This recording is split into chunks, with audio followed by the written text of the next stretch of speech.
ഇസ്ലാമോഫോബിയയുടെ പേരിൽ പരിശുദ്ധമായ ഇസ്ലാമിക ദർശനത്തിന്റെ മുമ്പിൽ വിരുണ്ട് നിൽക്കുന്ന പടിഞ്ഞാറൻ ശക്തികളുടെ ദുഷ്ചെയ്തികളാണ് ആഗോളതലത്തിൽ ഇസ്ലാമിനെതിരെ പടവാളായി ഉയർന്നു വന്നുകൊണ്ടിരിക്കുന്നത്.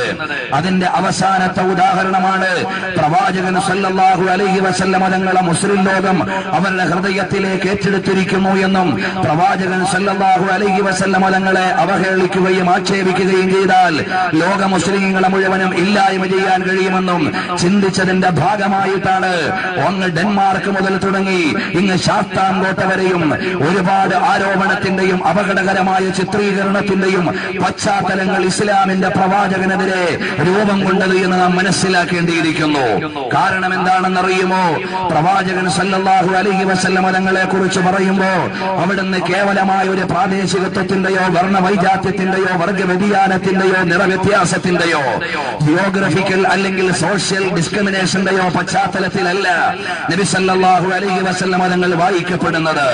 Mercy of the humanity or mercy of the world എന്ന് യൂണിവേഴ്സ് എന്ന് വിളിച്ചു പറയപ്പെടുന്ന നബി സല്ലല്ലാഹു അലൈഹി വസല്ലം തങ്ങളെ മാനവികതയുടെയും ലോകത്തിന്റെയും കാരുണ്യത്തിന്റെ മഹനീയ ഉദാഹരണമായി അവതരിപ്പിക്കപ്പെടുമ്പോ വേദപുസ്തകത്തിന്റെയും സമാധാന സന്ദേശത്തിന്റെയും കോടിക്കണക്കിന് കോപ്പികൾ കേരളത്തിന്റെ കുഗ്രാമങ്ങളിലടക്കം വിറ്റഴിച്ചിട്ടും വിശുദ്ധ വിശ്വാസികളായി ഒരുപാട് ആളുകളെ കിട്ടിയിട്ടില്ല എന്ന ദുഃഖത്തിൽ നിന്നാണ് പ്രവാചകൻ സല്ലല്ലാഹു അലൈഹി വആലിഹി വഅസ്ഹാബിഹി വസല്ലം തങ്ങൾക്കെതിരെ അല്ലെങ്കിൽ പരിശുദ്ധരായ ഇസ്ലാമിന്റെ പ്രവാചകനെതിരെ ഇത്തരം ആരോപണങ്ങളുമായി കടന്നു വരുന്നത്.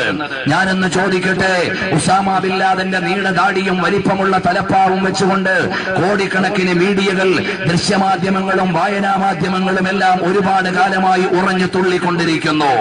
എന്തുകൊണ്ട് പ്രിയപ്പെട്ടവരെ ആഗോളതലത്തിൽ നടക്കുന്ന നരവേട്ടയെക്കുറിച്ച് ഗഹനമായ ഒരു പഠനം നടത്താൻ നമ്മുടെ രാജ്യങ്ങൾക്ക് കഴിയുന്നില്ല? ഇപ്പോഴോ പാവപ്പെട്ട ഫലസ്തീനികൾക്ക് അടിസ്ഥാന ആവശ്യത്തിനുള്ള മരുന്നും കുടിവെള്ളവും കൊണ്ടുപോകുന്ന കപ്പൽ വലിച്ചു കളഞ്ഞപ്പോഴും ഇവിടുത്തെ എത്ര ജനാധിപത്യ രാജ്യങ്ങൾ അതിനെതിരെ ശബ്ദിച്ചു? നാം അത് വിലയിരുത്തേണ്ടതുണ്ട്. കാരണം എന്താണെന്ന് ചോദിച്ചാൽ ഇവിടെ കേവലം ഒരു മുസ്ലിം രാജ്യമായതുകൊണ്ട് മാത്രമല്ല, ഒരു രാജ്യത്തിലേക്ക് കൊണ്ടുപോകുന്ന ആയുധങ്ങളെയാണ് കടലിലേക്ക് വലിച്ചു കളഞ്ഞതെങ്കിൽ നമുക്ക് സമാധാനിക്കാമായിരുന്നു. അല്ലെങ്കിൽ ഏതെങ്കിലും ലക്ഷറി ഐറ്റംസ് കൊണ്ടുപോകുന്ന വാഹനമായിരുന്നു, കപ്പലായിരുന്നെങ്കിൽ നമുക്ക് ക്ഷമിക്കാമായിരുന്നു. അല്ലെങ്കിൽ മറ്റേതെങ്കിലും നിർമ്മാണത്തിന് ആവശ്യമായ വസ്തുവകകളാണെങ്കിൽ നമുക്ക് സാന്ത്വനിക്കാമായിരുന്നു.